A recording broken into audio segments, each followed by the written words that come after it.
Allahu Akbar, Allahu Akbar,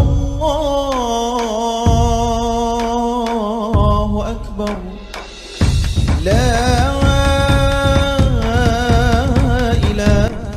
Bismillahirrahmanirrahim.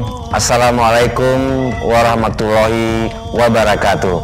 Masyarakat Aceh Tenggara yang saya cintai, dalam perayaan Idul Adha ini, mari kita jadikan sebagai momentum untuk menyambung tali silaturahmi, melatih kepekaan dan empati, serta mengikis kebencian di hati. Tidak terasa waktu mengalir bagaikan derasnya air. Hampir 5 tahun sudah kami menjadi pemimpin di tanah alas Metua.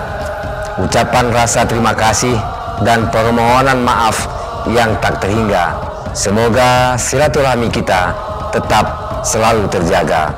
Saya Dr. Andes Haji Raidin Pinim MAP, Bupati Aceh Tenggara beserta keluarga besar dan jajaran pemerintah Kabupaten Aceh Tenggara mengucapkan selamat Hari Raya Idul Adha 10 Zulhijjah 1443 Hijriah 2022 Masehi.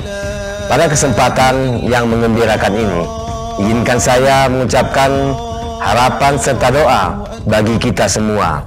Semoga kebahagiaan dan rahmat dari Allah Subhanahu wa Ta'ala selalu mengiringi sehingga kita akan terus bersyukur dan bertakwa kepadanya. Wassalamualaikum warahmatullahi wabarakatuh.